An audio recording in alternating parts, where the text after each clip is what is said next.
Todos. Vamos a realizar lectura de este libro, Bhagavad Gita, que me imagino que todos conocen, aunque sea de oír a alguien nombrarlo. Y comenzamos entonando el mantra Om Namo Bhagavate Vasudevaya. Om Namo Bhagavate Vasudevaya. Om Namo Bhagavate Vasudevaya.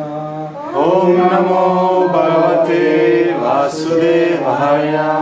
Om Namo Bhagavate Vasudevaya. Om Namo Bhagavate Vasudevaya. Om Madhyam Timirandasya Gyananjana Salakaya Chakshurummilitam Tasmai Shri Gurave Namaha.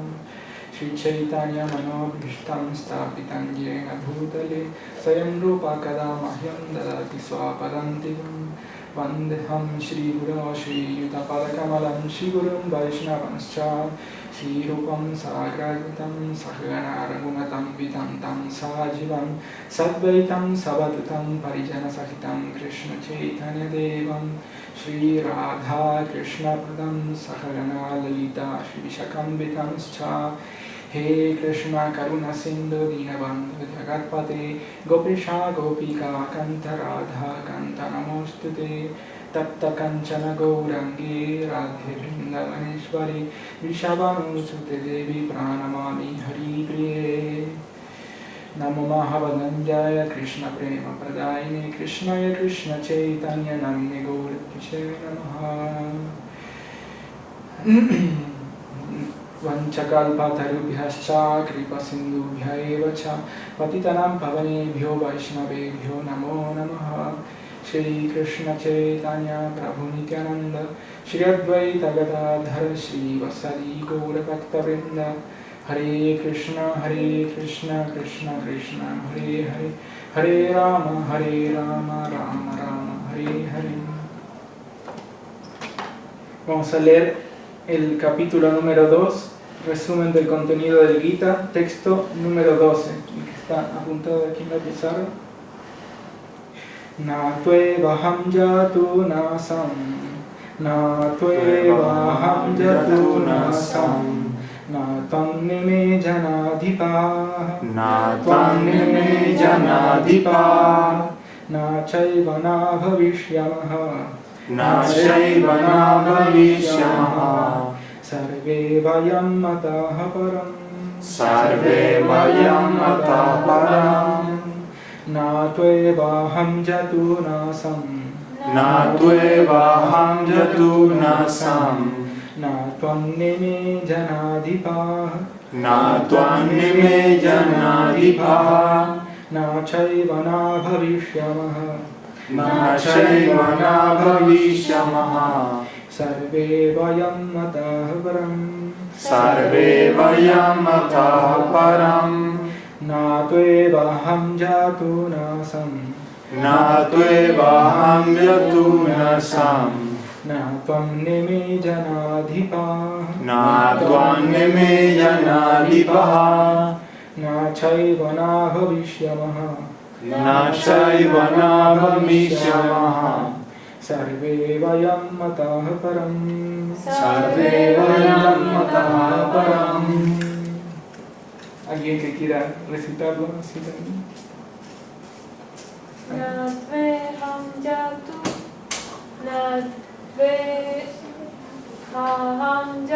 nasam, Na tuevaham jatu nasam, na tvam nime janadhipa, na tvam nime janadhipa, na chaiva na bhavishyamaha, na chaiva na bhavishyamaha, sarve vayam matah param, sarve vayam matah param. Tuevaham jatu nasam, Na tuevaham jatu nasam, na tvam nime janadhipaha, na tvam neme janadipaha, na shaiva na bhavishyamaha, na chaiva na bhavishyamaha, sarve vayam atha param, sarve vayam atah param. Na tuevaham yatunasam, Na tuevaham yatunasam, na tvam neme janadipaha, na tvam neme janadipaha, na chaiva na bhavishyamaha, na shaiva na bhavishyamaha, sarve vayam atah param. sarve vayam atah param. Na, nunca, nunca, tú, pero, pero, eva, evam, indudablemente, indudablemente, aham, aham, yo, yo, ya tú, en cualquier momento, en cualquier momento, na, nunca, nunca, asam, asam, existió, existió, na, no, no, tuam, tuam, tú, na, no, no, y me, todos estos, Jana Adipa, Jana Adipana, reyes, na, nunca, cha, también, Eva, indudablemente, na, no, Bhavishyamaha, existiremos, Sarve Vayam, todos nosotros, Atah Param, en el futuro. Traducción y significado por su divina gracia A.C. Bhaktivedanta Swami Srila Prabhupada. Nunca hubo un tiempo en el que yo no existiera, ni tú ni todos estos reyes, y en el futuro ninguno de nosotros dejará de existir. Significado: en los Vedas, tanto en el Katha Upanishad como en el Svetasvatara Upanishad, se dice que la suprema personalidad de Dios es el sustentador de innumerables entidades vivientes. En términos de sus diferentes situaciones y conforme al trabajo individual y a la reacción del trabajo, esa suprema personalidad de Dios, mediante sus porciones plenarias, también se halla viva en el corazón de toda entidad viviente. Solo las personas santas que pueden ver al mismo Señor Supremo dentro y fuera, pueden de hecho alcanzar la paz eterna y perfecta. Nityo nityanam chetanas chetananam eko bahunam yo vidadhati kaman tam atma ammastam ye nupashyanti dhras te shamshanti chashati te rasham. Katha Upanishad 2.2.13. La misma verdad védica que se le dio a Arjuna se le da a todas las personas del mundo que se hacen pasar por muy eruditas, pero que, en realidad, no tienen más que un escaso acopio de conocimiento. El Señor dice claramente que Él mismo, Arjuna y todos los reyes que están reunidos en el campo de batalla son seres individuales eternamente, y que Él es eternamente el sustentador de las entidades vivientes individuales, tanto en su situación condicionada como en su situación liberal. La suprema personalidad de Dios es la persona individual suprema, y Arjuna, el eterno asociado del Señor, y todos los reyes allí reunidos son personas eternas e individuales. No ha de creerse que ellos no existieron como individuos en el pasado, o que ellos no seguirán siendo personas eternas. Su individualidad existió en el pasado, y su individualidad continuará en el futuro, ininterrumpidamente. En consecuencia, no hay nada por lo que nadie deba lamentarse. El Señor Krishna, la autoridad suprema, no respalda aquí la teoría mayavadi de que el alma individual, que ha estado separada por la cobertura de Maya o la ilusión, después de liberarse se fundirá con el Brahman impersonal y perderá su existencia individual. ni tampoco se apoya aquí la teoría de que únicamente pensamos en individualidades en estado condicionado. Aquí Krishna dice claramente que en el futuro la individualidad del Señor y de los demás continuará también de un modo perenne, tal como se confirma en los Upanishads. Esta declaración de Krishna es autoritativa, porque Krishna no puede estar sujeto a la ilusión. Si la individualidad no es una realidad, entonces Krishna no habría hecho tanto énfasis en ella, ni siquiera para el futuro. Puede que el Mayavadi arguya que la individualidad de la que habló Krishna no es espiritual sino material. Incluso si se acepta el argumento de que la individualidad es material, entonces, ¿cómo puede uno distinguir la individualidad de Krishna? Krishna afirma la existencia de su individualidad en el pasado y también confirma su individualidad en el futuro. Él ha confirmado su individualidad de muchas maneras y se ha declarado que el Brahman impersonal está subordinado a él. Krishna ha sostenido en todo momento el concepto de la individualidad espiritual, pero si lo tomamos por un alma condicionada, ordinaria, con conciencia individual, su Bhagavad Gita no tiene entonces ningún valor como escritura autoritativa. Un hombre común y corriente que adolece de los 4 defectos característicos de la debilidad humana es incapaz de enseñar aquello que vale la pena oír. El Gita está por encima de esa clase de literatura. Ningún libro mundano se puede comparar con el Bhagavad Gita. Cuando uno toma a Krishna por un hombre ordinario, el Gita pierde toda su importancia. El Mayavadi arguye que la pluralidad que se menciona en este verso es convencional y que se refiere al cuerpo, pero esa concepción corporal ya se condenó con anterioridad a este verso. ¿Cómo es posible que Krishna volviera a plantear una proposición convencional acerca del cuerpo, después de haber condenado la concepción corporal de las entidades vivientes?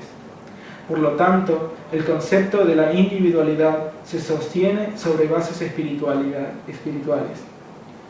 Y de ese modo la confirman grandes acharyas tales como Sri Ramanuja y otros. En muchas partes del Gita se expresa claramente que esta individualidad espiritual la entienden los devotos del Señor. Aquellos que envidian a Krishna como la suprema personalidad de Dios no tienen acceso genuino a esta gran obra literaria. El enfoque que del Gita hace el no devoto es algo así como el caso de unas abejas que tratan de lamer una botella de miel. Uno no puede saborear la miel a menos que abra la botella. De igual manera, el misticismo del Bhagavad Gita lo pueden entender únicamente los devotos y nadie más puede saborearlo, tal como se afirma en el capítulo 4 del libro. Y tampoco pueden tocar el Gita las personas que envidian la existencia misma del Señor. Por consiguiente, la explicación Mayavadi del Gita es una presentación de lo más desorientadora acerca de toda la verdad.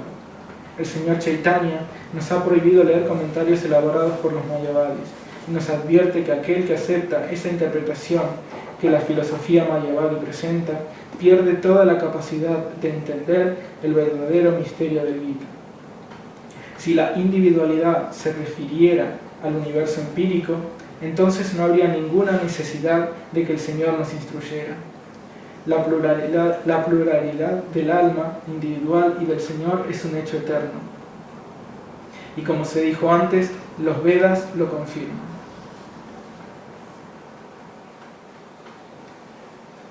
Vale, estamos ahora leyendo del capítulo 2 y este es un verso donde Krishna realmente empieza a instruir a Arjuna. Lo que encontramos en el capítulo 1 es una presentación de la situación en la que se encuentran ambos. ¿Sí? Ambos y millones de personas también que estaban dispuestos a enfrentarse en una batalla. Una batalla en realidad fratricida entre una misma familia, entre primos. ¿Sí? El primer capítulo del Gita muchas veces es un poco difícil cuando uno lo lee por primera vez porque es una situación como muy extraña, ¿no? Se presenta esta batalla y todos nombres que uno no conoce porque en realidad este libro forma parte de un libro más amplio. Es un capítulo del Mahabharata, que es uno de los libros más extensos que existen en el mundo.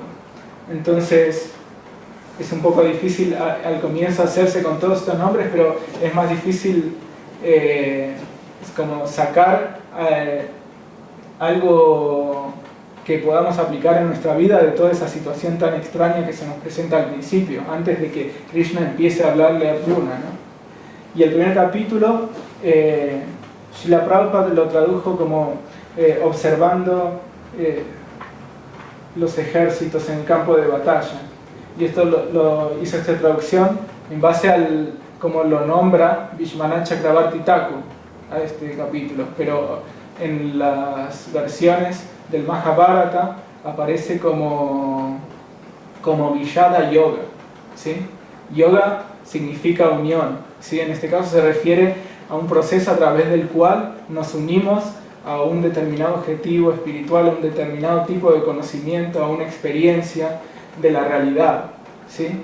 Entonces, este Vijada Yoga se refiere al yoga de la lamentación o de sería el abatimiento, ¿sí? Una situación en la que estaba Arjuna, ¿sí?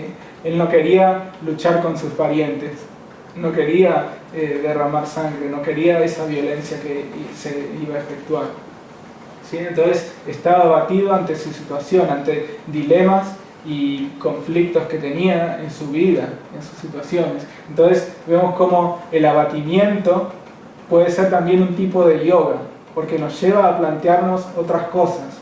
Entonces nosotros un poco podríamos identificarnos con esto, ¿no? En nuestra vida siempre tenemos diversos problemas, cualquier persona, no creo que haya que digan que no tiene ningún problema, tiene que enfrentarse a esto, ¿no? Y puede hacer uso de ello como un tipo de yoga, como un tipo de escalera para elevar su conciencia, ¿sí? Si se hace, digamos, las preguntas correctas, no sé si hay preguntas correctas realmente, pero si intenta indagar acerca de su ser, ¿no? Acerca de su estar en este mundo y acerca de la realidad, ¿sí? Entonces vemos que este verso es realmente la primera instrucción acerca, digamos, del ser que le da Krishna a Arjuna. Antes, después de esta situación, de esta descripción, de este abatimiento en el que se encontraba Arjuna, Krishna empieza a instruirlo acerca de cuál es la condición del mundo, ¿no? Acerca de la condición de, digamos, de la situación material de la vida, ¿no? De que es temporal, de que el cuerpo perece y que hay aflicción, hay felicidad y todas estas cosas. Y aquí este verso es muy importante porque empieza a hablarle acerca del alma, empieza a darle como una salida a la situación en la que él se encontraba. Entonces le dice: nunca hubo un tiempo en el que yo no existiera, ni tú ni todos estos reyes, y en el futuro ninguno de nosotros dejará de existir. Esta es la primera instrucción.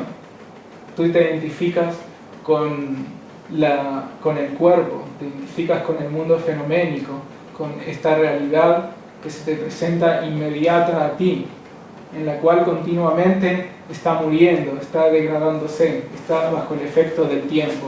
Pero el alma es de otra naturaleza. La naturaleza del alma no nace con el tiempo, no está sujeta al tiempo, ¿sí?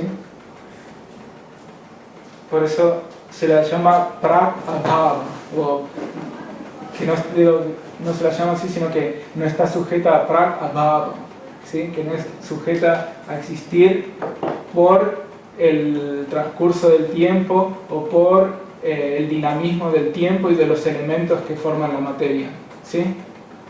Aquí quería decir una cosa que quería decir antes, que me pueden interrumpir en cualquier momento y me pueden decir si quieren discutir las cosas y no está claro, tranquilamente pueden hacerlo, que no hay ningún problema. De hecho, me gusta que sea así para que sea más dinámico y tampoco nos quedemos con si no, yo sigo divagando filosofía y nos volvemos todos locos.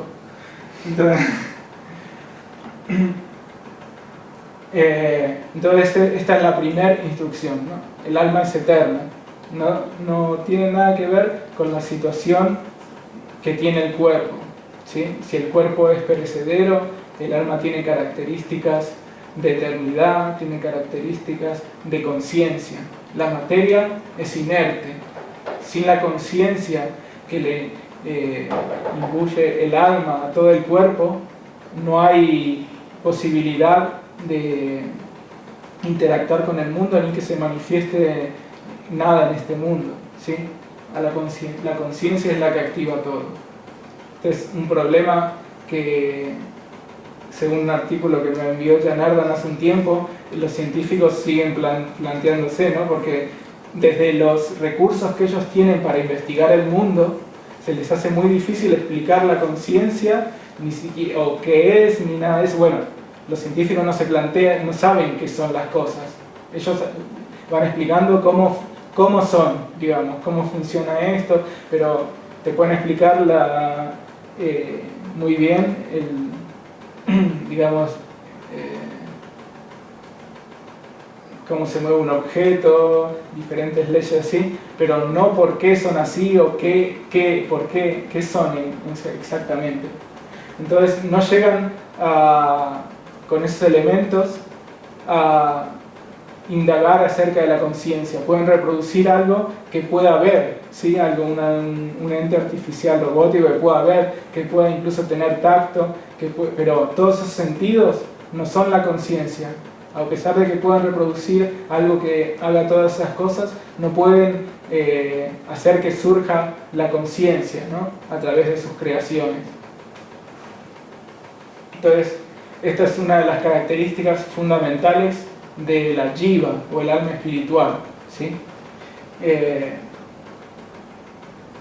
Es muy interesante el análisis que hace Jiva Goswami para Mahatma Sandarbha sobre el alma espiritual, porque él toma unos versos del Srimad Bhagavatam y de Yamatri Muni, que era un Sri Vaishnava muy importante. Sri Vaishnava son los devotos de la Ramanuja Sampradaya, ¿sí? Y una de las 11 características del alma y la fundamental es que es conciencia y es consciente. O sea, no es conciencia solo de sí misma, sino conciencia que puede interactuar y ser consciente de otras cosas aparte de sí misma, ¿sí? Y esta es una característica fundamental del alma. Vemos aquí que se menciona también a la Suprema Personalidad de Dios, ¿sí? Le dice, tanto tú como yo somos eternos. Tanto tú que eres un alma espiritual, una jiva, eres eterno, y yo que soy Bhagavan, o la Suprema Personalidad de Dios, también soy eterno.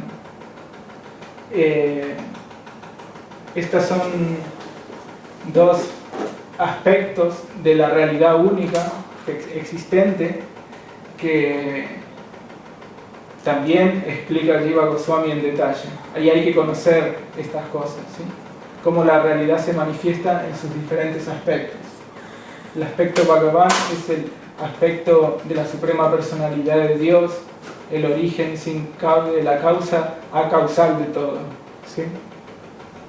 Y la jiva es una energía de Bhagavan y que tiene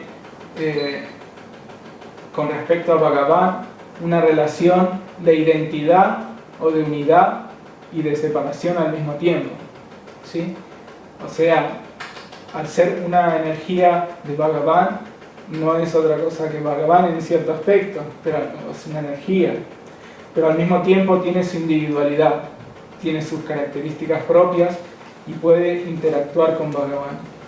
Y esta individualidad también no se pierde nunca, ¿sí?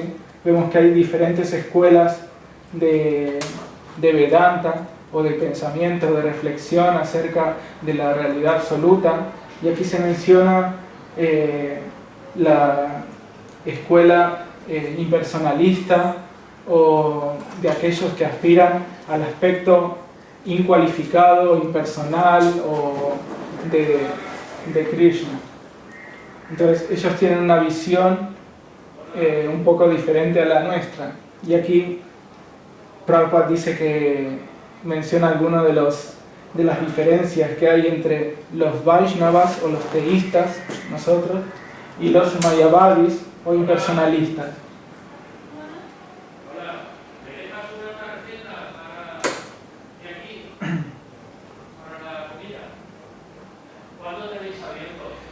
La teoría de los mayavadis o de los impersonalistas es que todo este mundo es ilusorio, que en realidad no tiene una existencia ontológica, no tiene una existencia real, ¿sí? Donde su ser sea eterno o que sea, es como una ilusión, ¿no? Como quien confunde una cuerda por una serpiente, ve una serpiente cuando en realidad solo hay una cuerda, porque no, o está muy oscuro o por diferentes cosas, ¿no? Y este es el ejemplo que da normalmente Shankaracharya. Y dice que Ishvara o Dios también es parte de esta energía ilusoria, ¿sí? Es el aspecto vidya de la energía ilusoria. Dice que hay dos aspectos, vidya y avidya. Vidya es el aspecto de conocimiento y avidya de ignorancia. Dice que cuando Maya Shakti o la energía ilusoria se manifiesta como en su aspecto avidya, se manifiestan todas las formas y todos los elementos materiales con sus diversos cuerpos y las diferentes conciencias individuales de cada una de las personas. Y en su aspecto vidya se manifiesta Dios. Pero tanto ese aspecto personal de Dios como todas las individualidades y todo el mundo, los mayavadis consideran que son ilusorias y que lo único realmente existente y que se revela cuando el trascendentalista alcanza la iluminación es el Brahman o el aspecto sin cualidades, donde hay solo una conciencia que es consciente de sí misma. Entonces, esta es una gran diferencia entre el Vedanta de Shankaracharya, de los mayavadis, y el Vedanta teísta que nosotros promulgamos. Nosotros consideramos que el aspecto Ishvara no es parte de Maya, sino que Maya está subordinada a Dios, o sea, la energía material está subordinada a Dios, y que la individualidad es eterna, ¿sí? Y esas individualidades minúsculas de cada alma activan cada uno de estos cuerpos hechos de materia inerte, ¿sí? Esta es como la gran diferencia que hay. ¿Alguna pregunta sobre esto? Incluso alcanzando esa teoría impersonal y fundirse con el Brahmayoti y demás, incluso ahí se mantiene la individualidad. ¿Qué sucede ahí? O esta parte, que es lo que dice, o Prabhupada que decía eso. Aquí dice algo exactamente de eso. Dice, el señor Krishna no respalda la teoría mayavadi que el alma individual que ha estado separada por la cobertura de Maya, después de liberarse se fundirá con el Brahman impersonal y perderá su existencia individual. ¿Sí? Yo he leído en otros textos de otros acharyas que dicen como que en realidad alcanzan un lugar donde pueden disfrutar de, digamos, de ese tipo de conciencia particular en la que se identifican con el Brahman, con el aspecto impersonal, ¿sí? Pero que en realidad no se funden totalmente en el Brahman, no pierden su identidad del todo, sino que tienen la conciencia de estar identificados con ese Brahman impersonal. No sé si se explica así. Un estado de gracia puede ser. Sí. Es Brahmananda. Sí, el Brahmananda. De hecho, hay dos tipos de trascendentalistas, dice Jiva Goswami en los Sandarbhas: el Jnana Paramahansa y el Bhakta Paramahansa.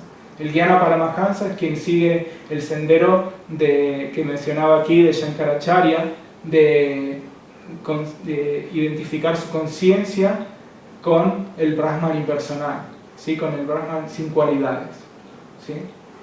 Claro que la discusión acerca de qué es el Brahman, qué es Paramatma, qué es la Jiva muy en detalle, qué es Bhagavan, es súper extenso.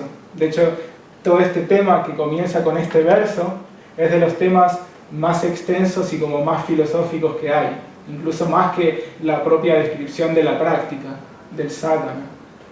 Este tema en general se considera Sambandha.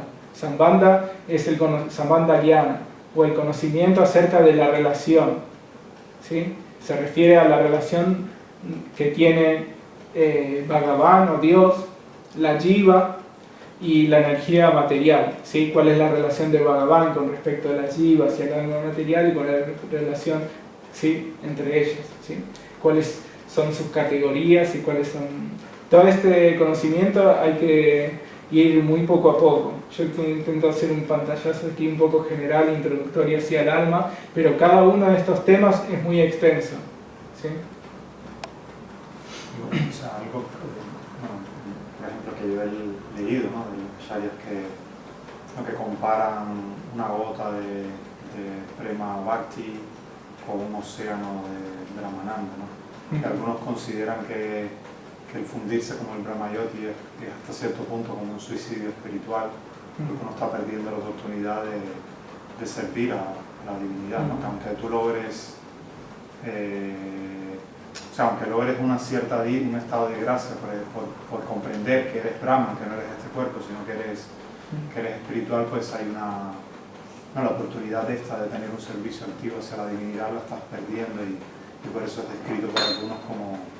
Sí, como una especie de suicidio espiritual. Estás perdiendo esa oportunidad de tener una ananda, una realización mayor, digamos. Sí, eso es lo que como se considera.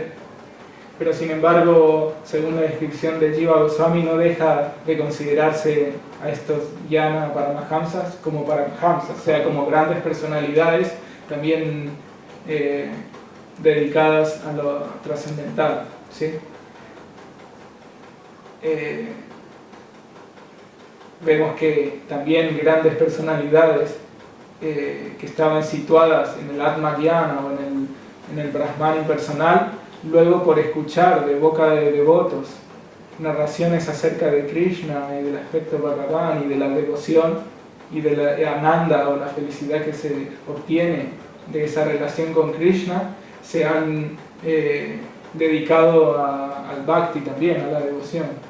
El ejemplo como más importante es Shukadev Goswami.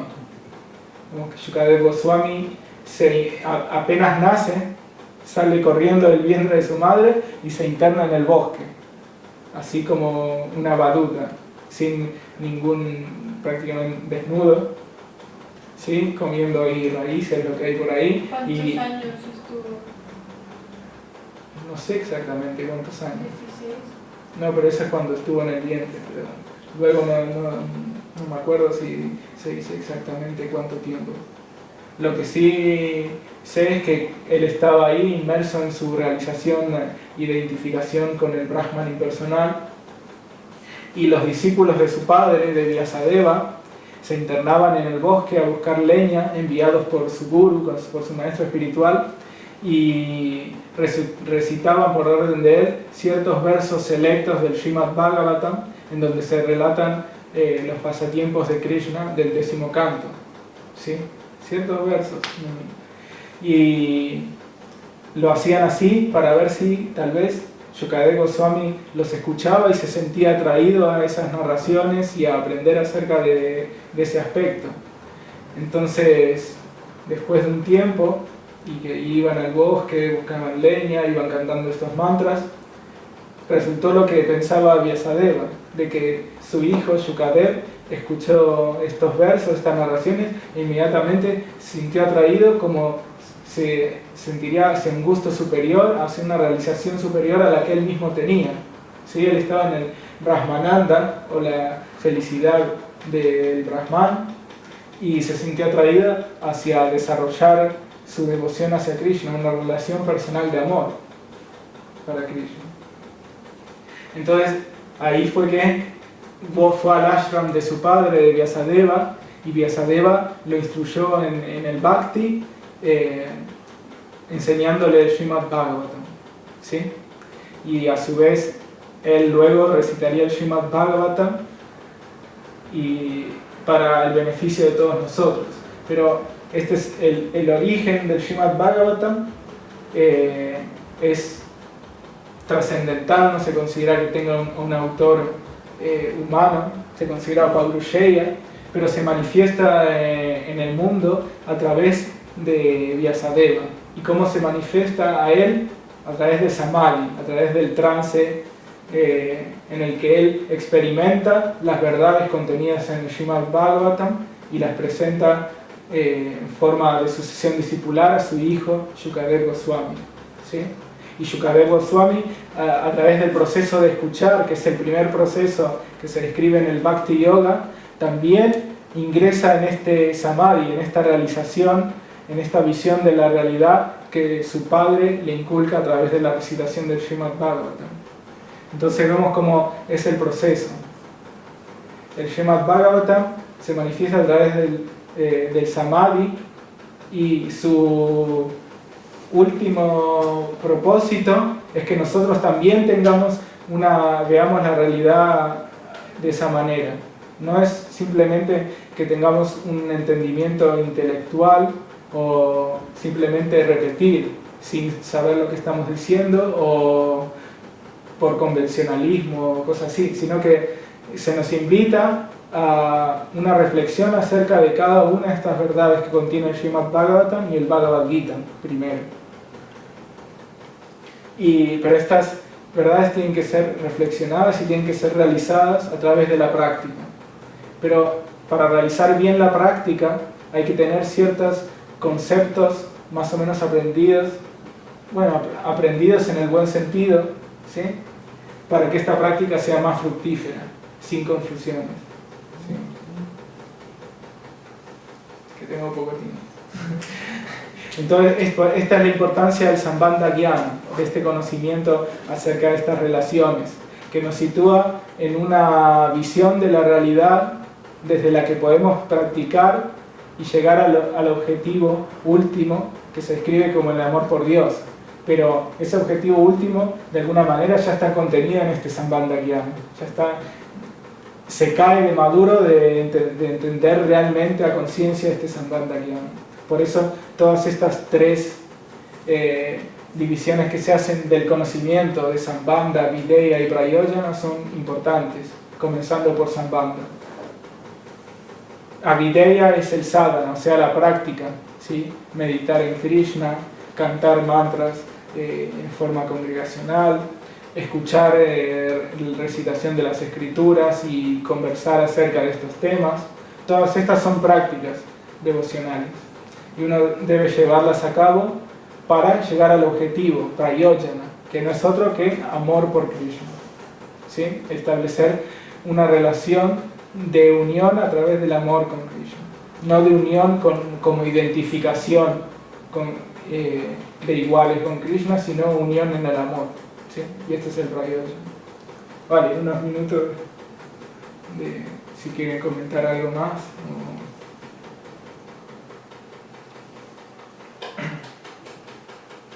¿Está bien, Arina?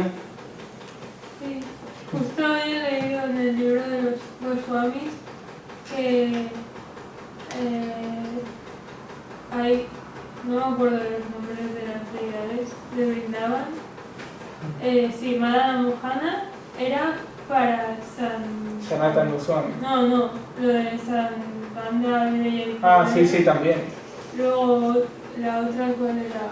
La de Radha Govinda, Gopinath. Sí, Govinda y la otra Gopinath. No, pero al medio había otra. Son tres. Uno de Rupa Goswami, otro de... Mohana es la Sí, Sanatana Goswami. Después. Rupa Goswami, Pero, Govinda creo que es. Sí. Y la tercera era de Gopinath, sí, que Raghunath Das Goswami. Sí, y que Prabhupada decía que con la primera deidad es con la que, o sea, con Madhana Mohana es como que estableces tu relación con Krishna y te desapegas de las cosas mundanas, y que es como lo primero. Después la otra deidad era para Videya y ya la tercera para Prayojana.